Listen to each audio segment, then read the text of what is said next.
I knew.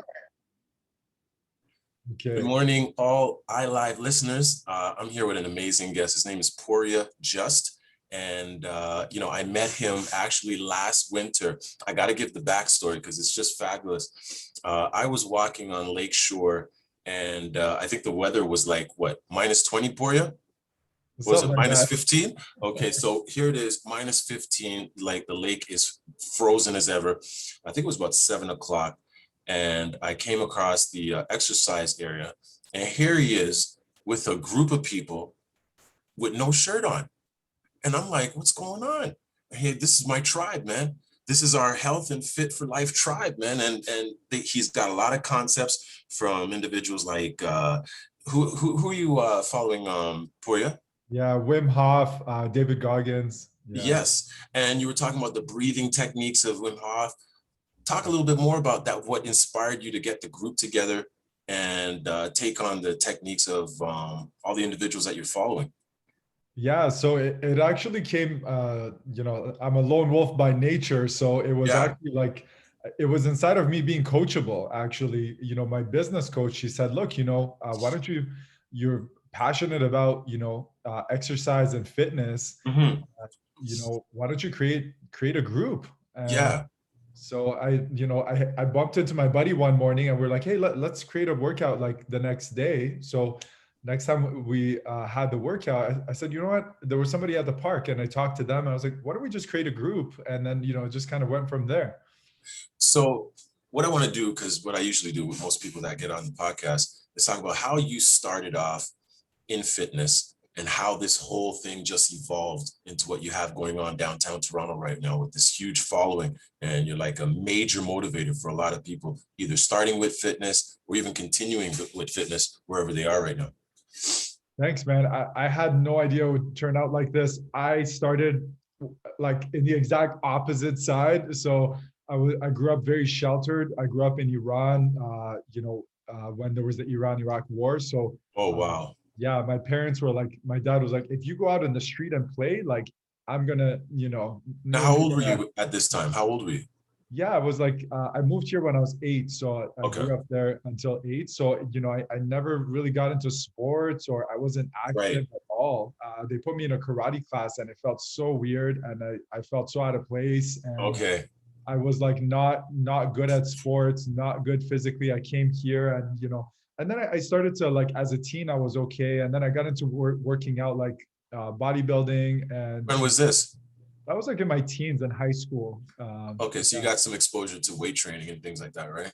Yeah, my brother taught me some stuff, Yeah. and I thought I was pushing myself, was not pushing myself, so I didn't really make the gains. Right. And then I kind of, I got married at a young age, and Mhm. I just stopped. And I was like the typical human being. I was like, for most of my adult life, I would say I'm going to exercise, and then I wouldn't. I find that a lot. I don't know if it's like prevalent amongst newlyweds and stuff like that. Maybe things have changed now, but I know for a while there, a lot of people that, they get comfortable with their situation or they're just, hustling with their situation with time, husband, wife, and children. But people seem to put fitness to the side. Do you have any explanation for that? Well, in my situation, my example was, I think it was because I was kind of, we were in a codependent relationship. Mhm. So, we both had like, lack of self-esteem and self-worth and, just insecurities. So, when we got into that relationship, it was like a nice little enclave or little place where we could just go and be in our little nook and be happy, Mhm. but it wasn't so much happy but maybe more like comfortable. And Mhm. when you meet someone that's kind of, you're like, okay, let's just go be comfortable together. But that was just the level of consciousness I was at that time. And it kind of served me at that time. But where I'm at now, it's different, right? How long would you say you went and you weren't inactive with fitness, like years? How long do you think I during the think marriage and stuff? it was on and off. Every time I would hit like a little, like I would tweak a muscle or I would hit a snag or something, I would stop. Hmm. I loved, like, I've always loved bike riding. I used to work at the bank and I would actually ride downtown, Okay. maybe like 20 kilometers. and then go there and change my clothes and get into the call center mode and, be a lender for a day and then go back. But then I tweaked my Achilles tendon going on an uphill, and my mindset was so fragile that I just took myself out. I started feeling, David Goggins calls it the poopy pants mentality. And I got into that poopy pants mentality for like 10 months, until it healed. But I didn't go to the doctor. I didn't like do anything. I didn't work around it. Now I know better. But This that's is kind of, a this yeah. is a common theme for a lot of people that start their journey for fitness, and then they get hit with some injuries, and how they deal with the injuries is how well they're going to be propelling their fitness forward. So at the beginning, how were you dealing with these injuries, and what kinds of injuries were you getting, and what was the impact on you mentally and emotionally? Because I've been through injuries, so I'd love to hear from you what you had to deal with. Yeah, some of the biggest points that I now use as fuel, but at that time they really took me out was, one time I bent over. I was a startup entrepreneur, so everything was just I was just seated all day, kind of like hunched over on the phone or on my Mhm. laptop, and so my hip flexors were really tight. So How many hours were you sitting? man, other than just getting up and being on the phone and like pacing while I'm on the phone, Mhm. I'd be working like, I don't know, 14-hour days kind of thing. And So what were you feeling in your hips, your glutes? I know, like, I mean, not to state the obvious, but when you're just sitting all day, your hips, your glutes, they stop activating. The little walks to the bathroom and stuff, that's just not enough to recruit the kind of muscle fiber you want. So what, like, when did you find out it was getting really bad, the inactivity? And you said the Achilles. What other things were starting to act up because of the inactivity? yeah, it sort of built up with these things, and it finally broke the camel's back, right? So all the straws kept building up, and a couple of the big ones were, we had two small dogs for a number of years, and when I would go take them out in the morning to walk them, my front hip flexors would get really tight and they would hurt, and I was like, this is weird. Mm. I'm 25 years old, like something's wrong here. Why am I feeling like a 70-year-old right now? It's And crazy. A lot of listeners are out there and they know they're feeling a lot of nicks and knacks and pains, and they don't know where it's coming from. They're young and almost embarrassment, wondering why is this happening? And I'm sure they're not talking to a lot of people about it. Maybe the doctor, and now they're getting meds and things like that. Now, did you seek medical advice for any of the injuries? at that time, I actually didn't. I didn't even think to. Even the time when I bent down to pick up a pen Mhm. and I threw out my back so bad, I was, in bed for I think about 4 days. And, the first 2 days, it was like excruciating pain just to try to get up and go to the washroom, you So you know? pick you went to pick up a pen, which is funny because I injured my lower back trying to kneel down to look underneath my car. So I know exactly what you're coming. And this is your lower back, right? Yeah, exactly. Lower back. Yeah. Oh man. So how long did it take to recover from this? What was your rehab like? What was it like? The pain and everything. Yeah, I mean, it was just it was a lot of pain. It took about a week to kind of be able to get back up and move Mhm. slowly, and then it got back, but that shook me up. I was just like, what is going on? This is like, this is not cool with me. It's not cool. Yeah. The pain and everything. Did you have to take any meds or anything? No, no, Okay, I didn't so have to. well, Yeah. that's good. You avoided that. And how did you, as you were recovering, how did you manage, like, just manage the muscle even more? Did you do any massage therapy? Did you do acupuncture? What other techniques did you do to manage the For muscle? me, most of the things that I dealt with, it was a lot of like tweaks in muscles. So like when I would play soccer, I wouldn't warm up properly and I wasn't working out. So my muscles weren't used to it. First shot, I'm a lefty. So my left, front hip flexor, that whole top part of the groin, quad would like get pulled. And then, so it was a lot of stuff like that. So it was, the rice, right? Rest, Mm, ice, compression, elevation.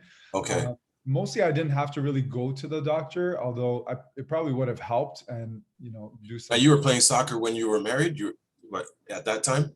Uh, Yeah, there was a couple of times like I actually played in a couple of seasons here and there, just casual casual teams. So you Yeah. were playing recreational, but you weren't preparing the body for the activity, right?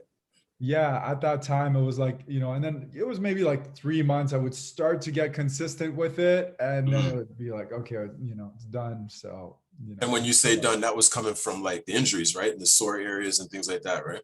it was either from the injury, or if, let's say, I was able to somehow like make it through and then the season would finish, and then it was like, okay, well, like, so And not what was missing was like I was so not the cause, like I wasn't causing the matter of my fitness. It was like, oh, let's go to this external thing called like the soccer season or the soccer team, and that's what's going to keep me in shape. And that, like, yeah. it just doesn't work long term, right?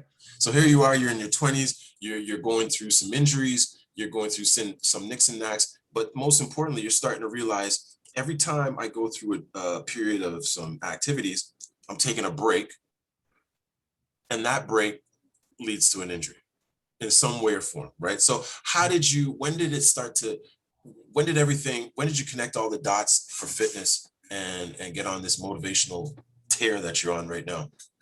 Yeah, it was probably the lowest point of my life. I was 35 years old.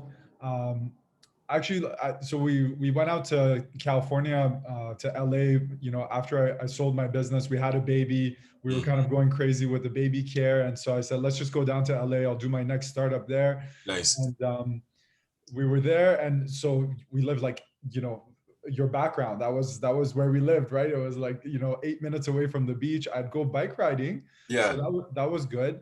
um but it was still like, there was still inconsistency. Again, it was because I was in the right environment, right?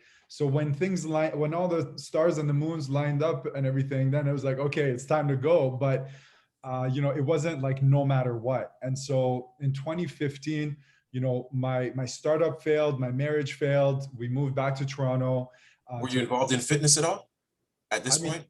yeah, in LA, I was biking. I was Okay. biking. I was like fairly fit. I Mhm, even went, in my travels, I went mountain biking in like Colorado, mhm. Nevada, California. It was just like very sporadic, right? Yeah. And Were you paying so, attention to any diet or any kind of calorie intake, being a high calorie burner as yeah, as a biker and everything? Yeah. exactly. I've always been a hard gainer, so kind of a Yeah. tall, thin guy, and Mhm. made fun of as a kid. So I was always like eating a lot and trying to gain weight, to no avail. Yeah. Um, but yeah, like diet wise, I had started to be more like, I would say just eating healthy stuff for the most Yeah. part. Yeah. Yeah. So in 2015, it just kind of all came together. I started listening to this guy who was like all about self-development and social and getting every part of your Who was life that together. that you were listening to? So if you know Owen Cook, Okay. Owen Cook, or they used to call him RSD Tyler, he created a company that was all around success with women. Mhm. And so, but it was really through self-development and like changing your state of mind, Okay. and like getting your money together, your social, like your self-confidence, your fashion, your health and fitness, all these things, right?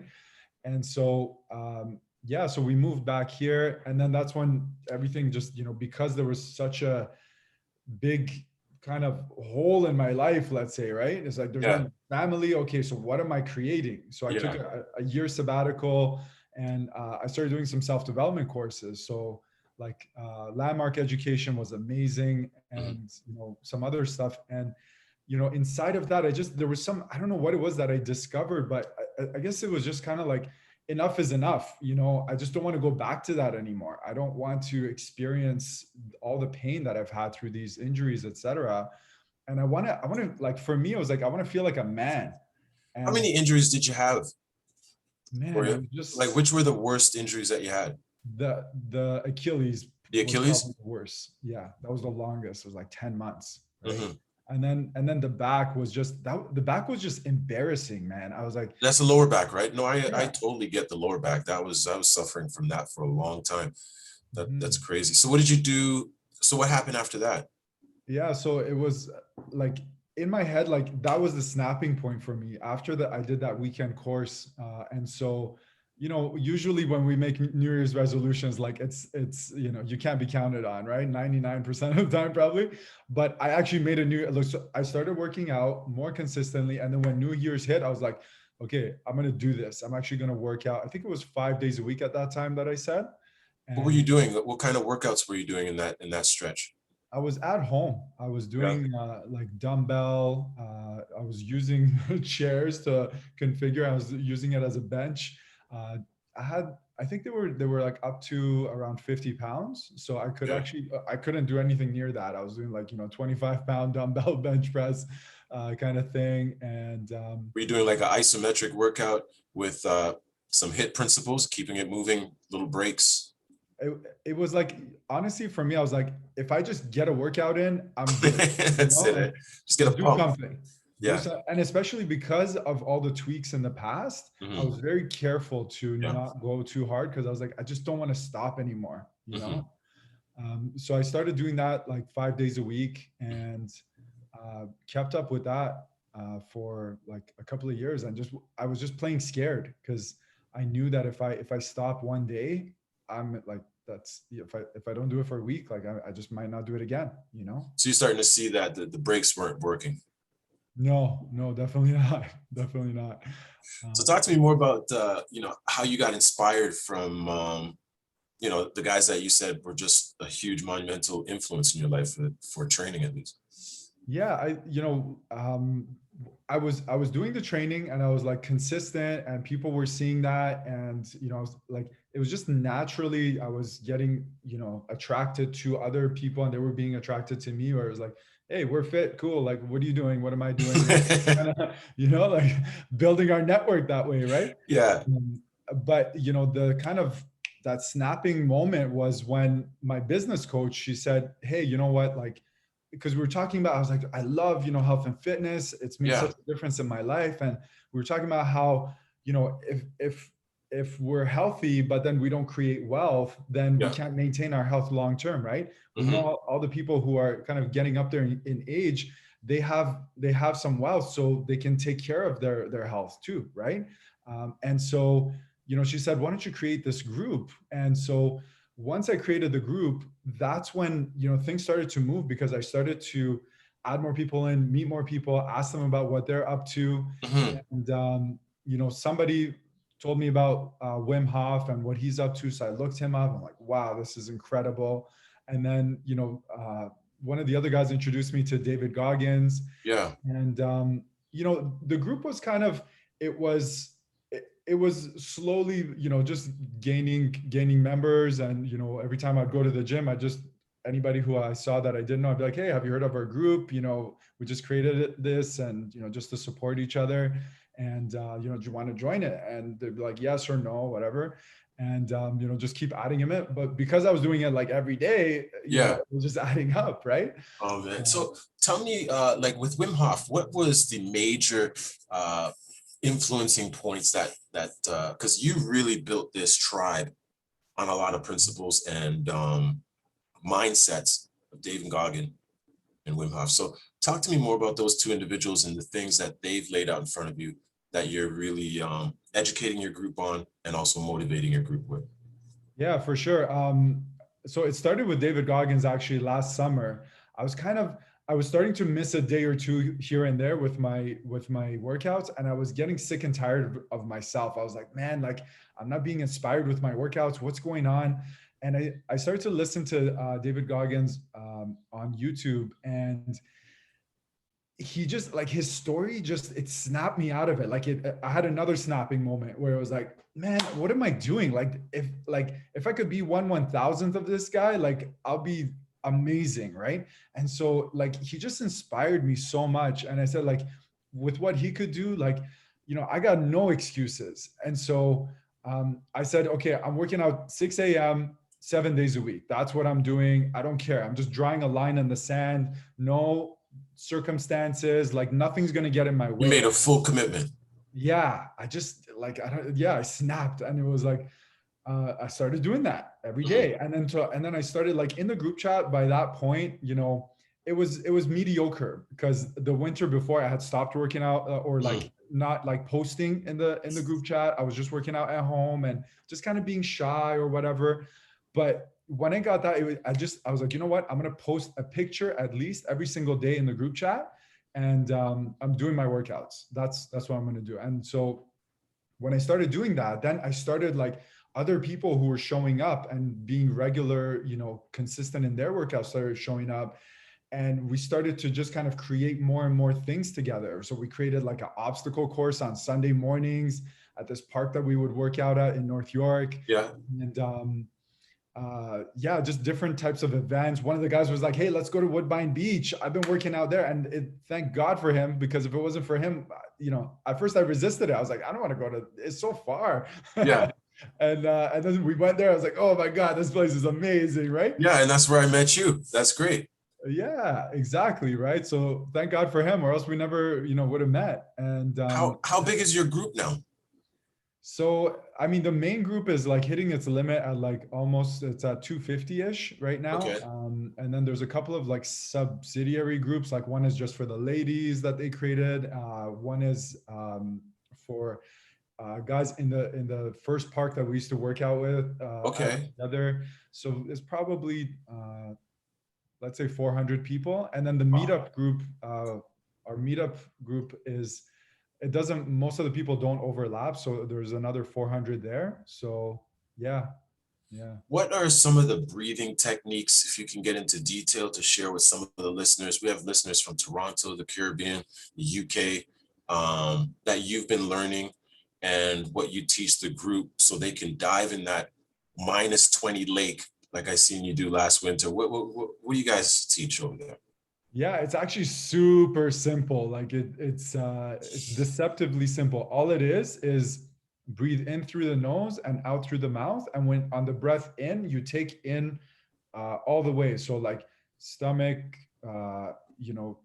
lungs, and kind of through your head, like all the way. And then you release, but leave a little bit in the tank. So it's like,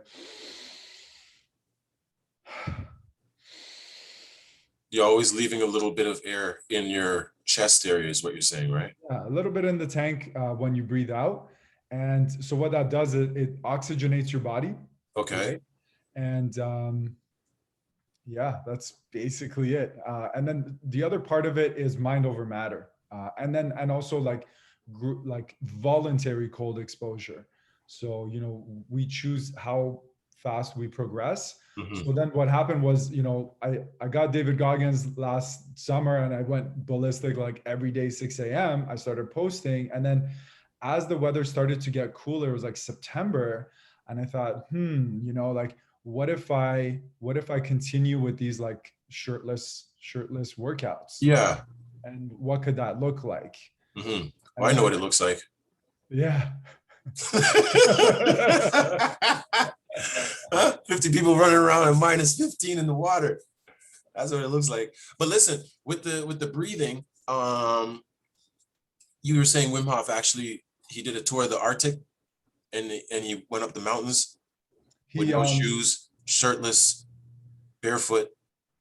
Is that the only thing we need to know of the breathing technique, or is there a process of practicing it every day? What are your thoughts on that? Yeah, he actually ran a half marathon in the Arctic Circle barefoot. Yeah, it's crazy.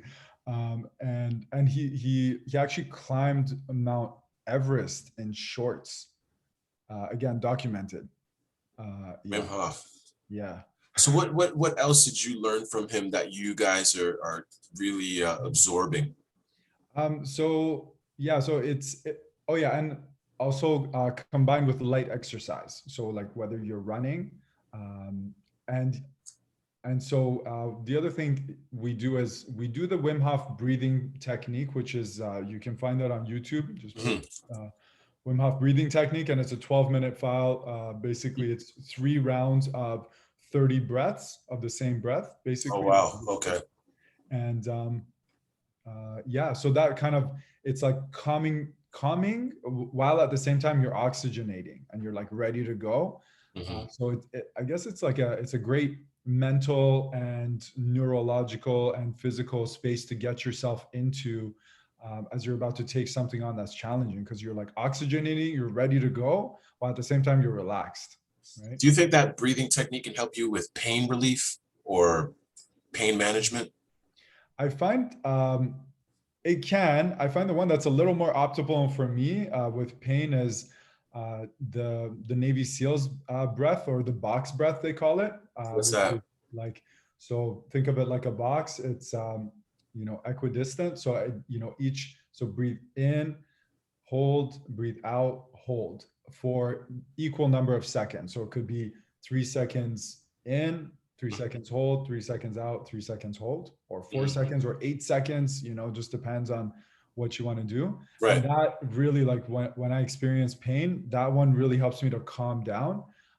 Whereas uh, the Wim Hof is more like it amps you up a little bit more. Right. That's great. And do you feel like the tribe is really benefiting from the breathing techniques and they're growing? Like, can you see people growing as they're with their journey in this process? Oh yeah, definitely, man. My background just switched off. All good. It's my TV. I just put any image I want. Yeah, sorry, you were saying? Yeah, your tribe, do you Yeah, feel based on how you see, like, everybody in day one, right? Have you right. seen a lot of growth by them taking on the concepts of breathing that you're showing them, or spreading info in the group chats and things like that? Oh man, it's been incredible. Like we've been growing together by leaps and bounds. I'm growing with them so much. These guys are like, I feel like I'm cheating because I'm getting way more from it than the other guys. I feel, just they've been teaching me so many things, whether it's like rope climbs or mentality or work ethic. Like we're just, it's such a, just like everybody's pushing each other up. That's crazy, because I mean, it obviously gets strength in numbers, and with all those numbers, everyone's bringing new information to the table. Are you getting more information from the tribe, from the individuals in the tribe, regarding even better techniques to I call it mindset techniques, just to prepare yourself for battle? What other things are you guys doing to get your mindset so strong to come together as a group and do all these different activities that a lot of people might be afraid of? Yeah, exactly. The other thing we do is so there's a book, it's called 177 Mental Toughness Secrets of the World Class. And Mm, so it's 177 one-page chapters. And each, like, I almost like, I want to call it like the Bible for like mental toughness and okay. emotional toughness and like being a champion. Hmm. Like the pages are just so rich Hmm. with nuggets, gold nuggets that we can take and apply into our day. And it ends with an action step for the day. So pretty much every day, I post the chapter. Like with my business team, we're actually studying them, but Hmm. in the group chat, I'll just post them. And yeah, that, like for me, I take on the action steps, and then I'm actually thinking about creating a separate call with the tribe where we can, whoever wants to can actually join like a 30-minute call, and we can kind of discuss that actions, because each one is like an action step for today. And Hmm. I've gone through this book. I think we're just finishing our third time going through it right now. Okay. So in the repetition, I'm noticing just wow, like it's man, just you get it more deeper and deeper and deeper, right? That's good. As Yeah. far as your workouts and stuff, how frequently do you guys get together? And if someone wanted to get in touch with you guys to join this group, how would they do that? Yeah, I mean, there's a link that we have for the WhatsApp group chat that they can join, or they can just I guess call or text me. It's 647-687-4115, and You guys my, don't have a website as yet, right? We're still in the beginning stages. yeah, I mean, it's just I guess I haven't even thought about a website. I I think a just find, website's in order for sure. yeah, You got a I big guess we enough should do tribe now. that. Yeah, So I know that you're in the financial sector, yeah. right? You help a lot of clients build their wealth. We talked about the health wealth connection. your passion towards health could definitely help clients get a balance in their life. What kinds of things do you preach with your clients about the health wealth connection? Right. Yeah. I mean, we talk about how it's like, hey, being physically fit and being financially fit kind of go together. We've noticed Sure. that, a lot of times, people that are, financially fit, tend to also, be around people and, have more resources, etc. That, there's a correlation, right? Oh, big Uh, time. yeah. And so, it's like, we say how we do anything is how we do everything. So, you know, if I'm procrastinating on my workouts, am I also procrastinating on, you know, uh, paying myself first and, putting that 10% in? Or, am I procrastinating on, making sure to do whatever the next step is to make sure I'm financially fit? And so, yeah, like we're actually looking at creating, other events like, me and Eddie are looking to partner up around, have you heard of the cash flow No, board game? So it's Robert Kiyosaki created this rich cash dad, poor flow. dad. Yeah, Rich Dad Poor Dad, right? And so, in this board game, you're trying to get out of the rat race and become, financially independent. And Mhm, so it's giving you the mindset and the skill set of, how an investor or business owner thinks. mhm. So, looking to actually create, during COVID, we were looking to create that through Zoom, right? And then, now it's starting to open up. So, hey, we could do it face to face, but how do we, kind of have these conversations with people? Because people who are in our tribe are like, you know, we say it, right? Look, hey, if you want to stay where you're at and you're cool with that, fantastic. Our group is probably not for you, but if you want to like level up and go and like discover what's new and what's next and what's possible for you in your life, our group is definitely for you. What kinds of other activities are you guys just dying to do and planning? And what's the next step for this group? Because I see big things. Yeah, man. Well, with the Changing the culture of the mindset of fitness and how you should approach fitness. right, right. Well, with the restrictions easing, as of yesterday, somebody asked, they said, like how many people should we have, kind of thing, and we said, well, I mean, we'd love to have like, like 50 next week, 100 the week after that, and just start to really blow up the numbers. And as we do that, we were thinking like, hey, we'd love to get out there, go do a workout together, do a lake dip, do all that stuff. And then have you noticed after a workout, you just feel great, right? You're like, hey, let's just chill now. Let's have a coffee. A bunch of us are going for coffees afterwards. So the So socializing aspect must be big with this group for sure. absolutely. People are connecting with each other in the same area. They start working out and then they'll go, hang out afterwards. And, it's just, it's a family. And so, we're thinking after the workouts, what's the conversation to have? Because then our body's relaxed. Right. You notice like after a workout, you feel good. You want to do work. You want to be I active. feel like you're ready to learn. Like if you look at the, like, not to compare dogs to humans, but if you look at those dog shows Yeah. and not shows, but training shows and training videos, they Mm. always say to exercise the dog first so he's ready to learn. But I find that human beings are the same way. I find that when I'm totally exhausted, I'm ready to learn. Yeah, that's so good, man. Because your body's like settled down, your mind is settled, and you're like, okay, there's like a groundedness to it, right?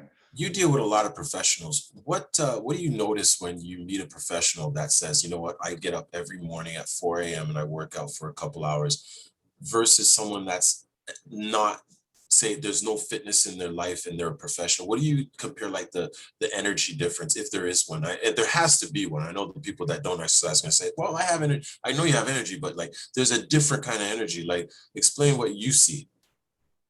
Oh, I find there's no difference at all. Yeah, right. Yeah, right. The people that are exercising, I love this. So, my mentor Owen Cook, he said this. He's like, he calls it the tip of a pointed spear. And so, the people who are working out regularly and Mhm. consistently, they're like the tip of a pointed spear. It's like, Ready they're to go. driving. Mhm. Yeah, they're driving through. There's like a they're like, their engine is stronger, it's sharper, it's, you know, it's like, you know, another friend of mine, you know, he talks about being as sharp as a tack, right?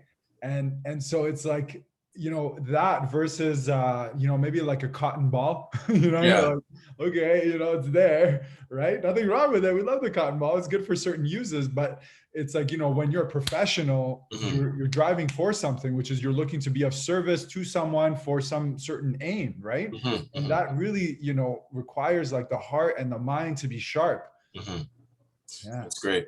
What walk me through a full workout? I know you guys start early, typically around 6, a lot of times on the weekends and things like that. What's a full day, full workout, so someone listening can get an idea what you actually put everybody through? Yeah, sure. Maybe they won't join us anymore. At least they'll get excited. They'll get curious. I'm sure they'll be Yeah, yeah, yeah, curious. yeah. No, I'm just kidding. Hey, and if they don't want to join, then you know that's a choice, right? It's Yeah, always they're a missing choice. out. That's the thing. They're missing out. This is That's important. great. Yeah, man. Um, so how I started is I actually, mine begins at home. So, you know, I give myself a good half an hour at home where, you know, I've got a ball that I roll under my feet just to kind of wake myself up. They say, you know, rubbing your feet is really good in the morning. And then I foam roll all over my body. And then I have a full, like a stretching routine. Okay. And getting the synovial fluid going through the joints and everything. You know, that comes from all those injuries and tweaks I've had in the past. So I make sure I'm, you know, going there like ready to go. So then when we're there, especially in the winter time, right, to go there already kind of warmed up. And then, you know, when we go there, we do different types of challenges. So, you know, one of the most famous ones has been the Murph. I don't know if you're familiar with it. It's Navy SEALs. There was a famous guy in the Navy SEALs who died in a mission, and so they created this Murph workout, you know, in honor of him. David Goggins talks about this. Yeah. And basically, it's so you run 1 mile. Okay. And then you do basically it's 20 sets of 5 pull-ups, 10 push-ups, and 15 squats. Okay. So a lot of calisthenics. Exactly. Yeah. That's good. And then we do another mile run to finish it, and that's a good workout. You guys incorporate a lot of calisthenics in your workout. Yeah, it kind of started because, you know, we just like it was in the pandemic when we really like. I was just gonna say, was it out of convenience kind of thing? Because I mean, we couldn't do anything else, or? Yeah, pretty much. Now, do you incorporate bands? Do you guys use weights at all? Or bring any weights or anything like that? Small weights? Yeah, you know, I mean, a part of it is it's just really organic. So, you know, one of the guys, he usually, like Greg, he brings the bands, and so a lot of the ladies love that because they hate pull-ups. Yeah. And so, you know, that helps them to, you know, do some of the exercises, or when we get tired, we can use those on the pull-up bars. Yeah. Yeah. That's good. And what other things are you guys doing as far as the cardiovascular, long running, swimming? Yeah. I mean, yeah, we did a half marathon in the middle of winter. That was a big deal for me, but you know, like some of the guys are just absolute beasts. You know, one of the guys, he did a half marathon in the dead of winter without a shirt at night alone. Yeah, and there was probably one other aspect of it that was crazy. So I was like, this guy is. How did he mentally prepare himself for all that? The same techniques, or is he just a different person? The same, and he's a guy that can, you know, when he like sets his mind to it, he's very good at like preparation and just thinking of everything ahead of time. And he actually had a running coach as well. So definitely a lot of preparation he did for that. Yeah. And nobody gets a cold or anything when they go in the lake and they come out or anything like that. I mean, doubt it. I just wanted to get your opinion. People have told me that they got a cold, like very rarely. I've heard them say like, oh, I got a cold like a few days later, but I'm not sure if it was from that or like it was a few days later. I think it was like 1 or 2 people that I've heard. Yeah. I think it's just the immune system just really kicking in, right? That's great. Yeah. So as far as nutrition, do you stress nutrition to the group? Are you big on nutrition at this point for yourself? And what's your meal prep? Yeah, for me, I've always been, well, not always, but for the past, I would say like 5 years, I started getting into it because I turned 40 this year. So Oh, congrats. yeah, thanks, man. I created that this decade is going to be an epic decade for me and everybody around me. So I'm Mhm. super excited about that. But yeah, it's, again, Owen Cook was talking about this. He's talking about how, diet is so important because, like what quality of fuel am I putting into me? Or am I, I'm driving a Lamborghini, am I going to throw sand into it as fuel? Yeah, Because that's like eating a cake, right? It's like giving my body more crap and inflammation to deal with, right? yeah. And so, I started, just eating more like fruits and veggies. It's mostly like, vegetable based, I guess, like, plant based diet. But, Do you you eat know, meats? I still eat meats and, Yeah. a little bit of dairy, a little bit of meat, but, just heavy on the veggies. Well, you guys are burning all kinds of calories. So now outside of the meetings that you guys have, what's your regimen individually for your own individual fitness? So Yeah. I'm sure you're doing stuff outside of the group and stuff. Yeah, like every day I have my own workout, which it's just it's more so maintenance right now. And so I do the foam rolling and the stretching, and I do a little bit of weights at home. I go out for a run. I'm so grateful we're here at High Park, close to the lake, and there's bars, just like They're amazing. I think there should be a movement in Toronto yes, where I'm serious, there should be a heavy political movement. Well, there's so many things that have a political movement, but I think we should have exercise equipment in every park, just like how you see a basketball or soccer field. absolutely, man. What's crazy is there's what nationality there's a disproportionate amount of in our group? Mm. Russians. Why? Because every time I go to the park, there's a Russian guy there. And I ask him, why are you here? And he's like, they all tell me, they say back home, all the schools, all the parks have these They bars. should. They Yeah, really should. I honestly, I was thinking about it before the show, and I'm like, why are we not, you know, populating every area of the GTA with these parks? They can't cost that much. They're just bars. right? I mean, We put up all these other structures that are, to look nice and whatever, and yeah, or practical value, right? Saving the healthcare system so many dollars because people are, upfront, right? What do they say? An ounce of prevention is worth a pound of cure, right? oh So, man. they got to talk to Coach Mike, man. Coach Mike, where it's at. Come on. So, okay, just because I know we touched upon this before, but I really want to give you the microphone and talk to these couples who just got married, getting engaged. What are your thoughts on how they should incorporate fitness into the family, into their life to avoid what a lot of people go through in their marriage as far as just totally avoiding fitness until it's too late. And there's many reasons why it would be too late. Oh man. But if you could just kind of give your synopsis on. I got something that I think would be quite valuable actually. This is not mine, but again, Owen Cook was when he's talking about relationships, it's the concept of um, there's this subconscious thing that we don't even know we're doing it.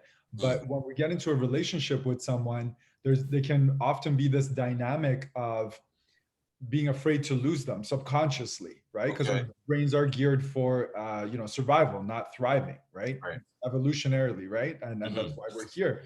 Hmm. So when the couple gets together, there's this tendency a lot of times for the girl or the guy, like let's say for example, the guy's going to go out for his workout, and then the girl's like, just like a little bit, right? Just this little like kind of A little chirping or subtle, something where she's something very subtle, yeah. subtle, right? It's like, oh honey, like, are you sure you want to do that?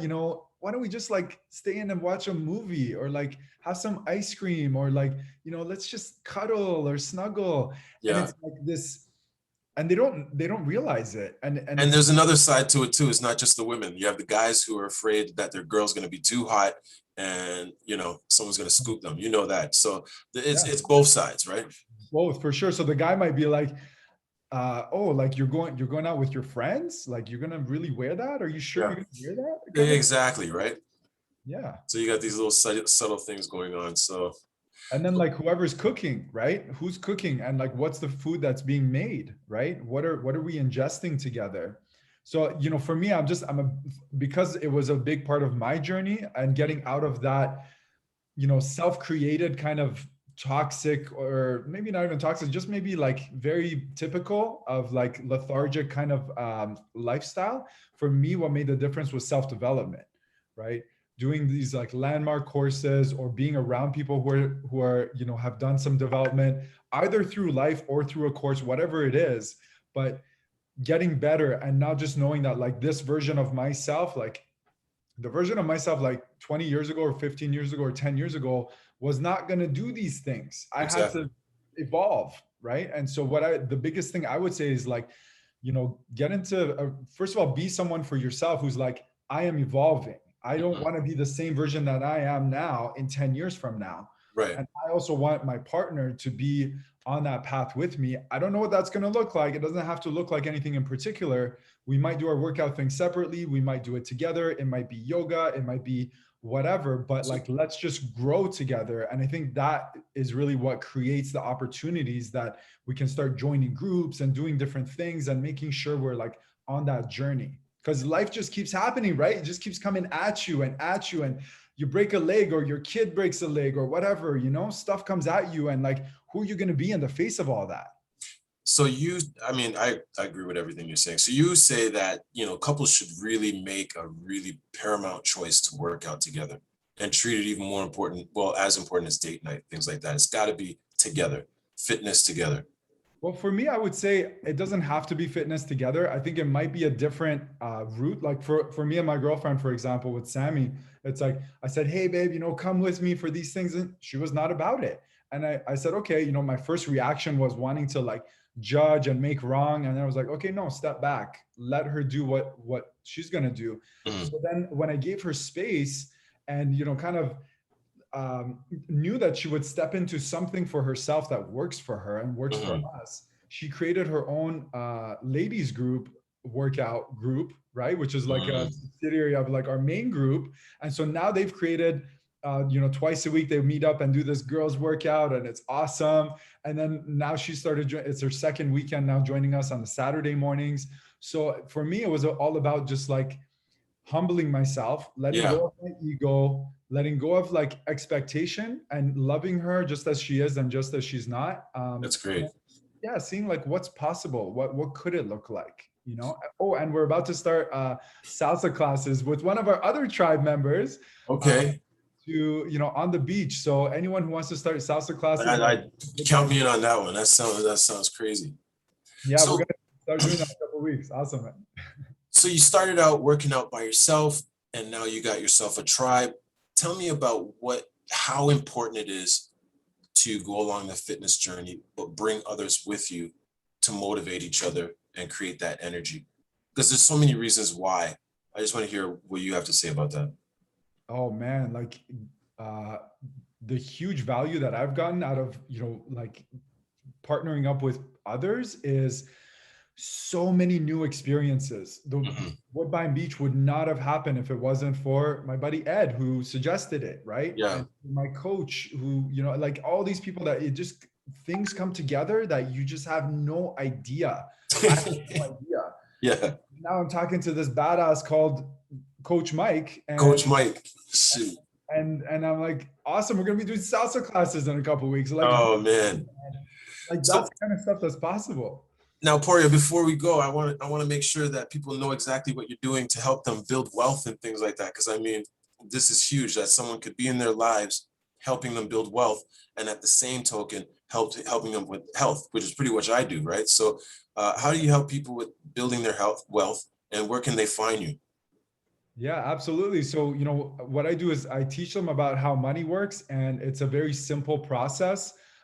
So, just like how, I mentioned in my story, I got a free financial plan done so I could see where I'm at, and I started investing. I started, taking care of my debt and everything.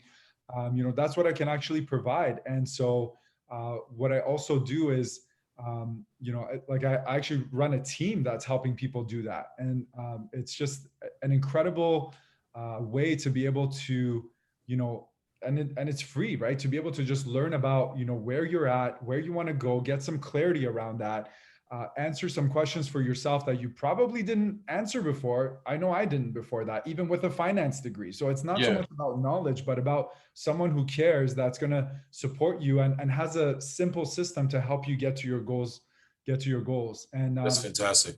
how they can reach me. I mean, I usually just go by my phone, but you know, I'm on Instagram. It's just dot the naked truth. Just dot the naked truth.